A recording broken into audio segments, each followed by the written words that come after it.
La voile et ses valeurs, la voile et ses émotions, enfin la voile et ses retombées médiatiques qui cristallisent tous les intérêts des sponsors autour d'un skipper, un équipage et un bateau. Par ces temps de crise, la voile est devenue une vraie valeur refuge avec des budgets adaptés à chaque projet où les sponsors peuvent générer des retombées à la hauteur de leurs investissements tout en faisant participer l'ensemble des employés pour les associer à l'événement.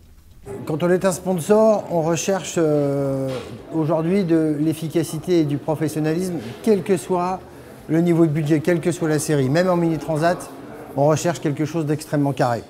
Ensuite, je pense que si on vient dans la voile, et moi je travaille aussi dans le football, donc je peux faire un peu le parallèle, c'est que dans la voile, il y a des valeurs absolument fabuleuses que les gens viennent chercher. Ils viennent chercher un partage, ils viennent chercher une rencontre, ils viennent chercher un stress, etc.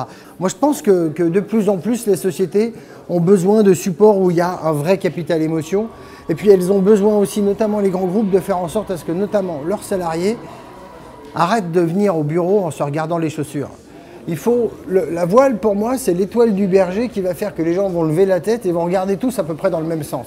C'est ça qui est fabuleux, si je peux donner une image. C'est pour ça que, pour moi, la clé, c'est l'émotion qu'on va générer, la rencontre, et l'idée, alors évidemment, l'idée de communication, de mise en scène qui va faire on va pouvoir faire se rassembler des gens autour d'un même projet et leur faire vivre quelque chose qu'ils n'oublieront absolument jamais. On cherchait un projet en interne avec le personnel des différents sites que l'on a, parce qu'il y a 250 personnes et il y a une volonté de fédérer toutes ces personnes-là. Donc on s'est tourné rapidement vers un projet sportif pour essayer de fédérer tout le monde. Et la voile, par les valeurs qu'elle véhiculait pour nous et aussi par une passion de beaucoup de personnes de l'entreprise, notre choix s'est porté donc sur du sport et donc sur la voile. Nos valeurs clés sont l'éthique, la technique et l'esthétique. Et on a trouvé que la voile était un univers qui se prêtait particulièrement à notre positionnement. Ensuite, on a eu l'opportunité de participer à cette belle aventure qui est la Chris Ocean Race dans le circuit mode. C'était quelque chose d'innovant, de nouveau, qui nous permettait de cultiver notre différence.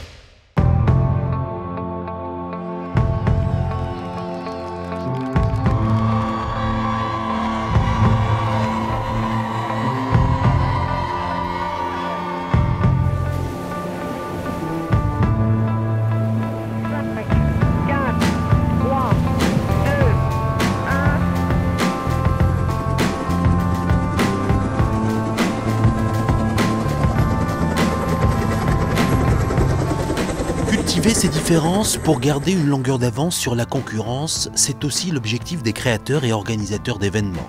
Une bonne idée doit toujours s'accompagner d'une organisation sans faille pour générer des retombées médiatiques et susciter ainsi l'intérêt des passionnés et des annonceurs. La voile a de ces deux côtés, elle a son côté aventure et je crois ça fait rêver les gens l'idée d'un tour du monde en solitaire par exemple ou une traversée de l'Atlantique. Ça c'est intéresse le public français. Dès qu'on est à l'étranger, c'est pas forcément la même chose. Donc on a besoin de créer les nouvelles histoires, créer les nouvelles aventures et expliquer beaucoup plus qui est nécessaire peut-être en France pour intéresser les gens. Ça c'est côté course au large. Après côté inshore, côté petit bateau, c'est une autre chose complètement. Ça, il faut essayer de créer l'excitement, il faut exciter les gens, il faut avoir un peu la drame, il faut que c'est un spectacle, sans perdre le côté sportif, qui a un équilibre difficile à trouver. Le domaine du sponsorship développe est beaucoup plus mature aujourd'hui que c'était il y a 20 ans. C'est autour de 14-15% des budgets marketing aujourd'hui. Côté sponsorship, donc c'est au cœur des sociétés, c'est des vrais outils pas que du marketing, mais à l'interne, B2B, client engagement, toutes ces choses. On a besoin d'être plus innovatif, plus créatif, chercher d'autres solutions, être plus flexible des fois aussi. En s'associant avec un grand groupe bancaire, la région Bretagne parie quant à elle sur l'avenir de la voile avec la création d'une filière de compétition spécialisée dans la course au large. Voici donc une autre forme beaucoup plus ludique de sponsoring. L'idée de cette filière d'excellence de course au large, c'est bien trois composantes. C'est de détecter, de former et d'accompagner des skippers. Ce n'est pas une opération de sponsoring dans le sens le plus commun. Il s'agit vraiment d'une opération plus de formation que de pur sponsoring. Et c'est en ça que cette filière a un caractère original. Pourquoi la formation? Parce que tout simplement le Conseil régional de Bretagne, dans ses compétences régaliennes, il a la formation professionnelle. Conscients de l'évolution du sponsoring et des problématiques économiques, les marins savent pertinemment qu'il faut changer les mentalités, être plus attentifs et plus communicants dans l'âme pour que leur projet soit crédible au sein de l'entreprise.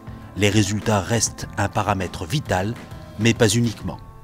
On n'est pas une pancarte, voilà. C'est pas on paye pour avoir marqué son nom sur le bateau, ça va beaucoup plus loin que ça, quoi. Donc effectivement, il faut de la présence du marin dans l'entreprise, il faut la présence de l'entreprise sur le bateau, il faut faire naviguer les gens.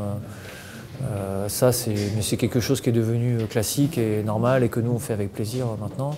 Après, je pense que ça ne suffit pas, il faut aussi qu'à un moment, pour que ça dure, et pour remporter l'engouement dans la durée de l'entreprise et des collaborateurs, il faut que le skipper soit capable de faire des résultats et soit capable, face à la concurrence, de montrer que la marque qu'il porte, justement, est compétitive. Donc il faut que sportivement, il soit à même de gagner des courses. Entreprise, skipper, équipage, mécène, organisateur d'événements, chacun donc doit avoir des retours sur investissement pour le bon fonctionnement et la pérennité du système. Mais pour que tout cela soit viable, il faut travailler sur la durée en donnant des rendez-vous ponctuels aux passionnés, aux skippers et aux salariés des entreprises partenaires. En ces temps de crise, le sponsoring va être plus dur pour tout le monde, voit le compris. Donc il faut s'attendre clairement à un avis de tempête sur le sponsoring parce qu'il y a moins d'argent. Et qu'aujourd'hui, le nombre d'entreprises qui vont être capables d'oser investir en sponsoring va être faible. Il faut un feuilleton, il faut du rythme, il faut des rites, il faut des rendez-vous, il faut du partage.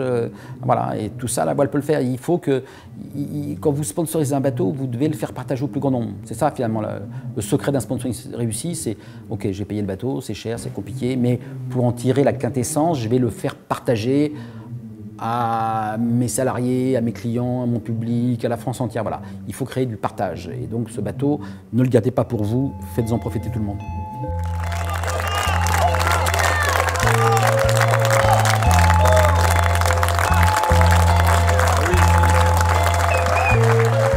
Puissant outil de communication, le sponsoring voile doit être malgré tout bien ciblé avec des projets adaptés à la taille de l'entreprise pour pouvoir générer un maximum de retombées.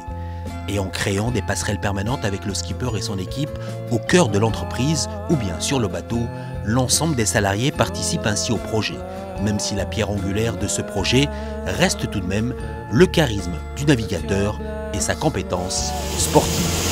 Et voilà, 45 jours et quelques heures, le Jules Verne est à nous, le Jules Verne est au maximum populaire.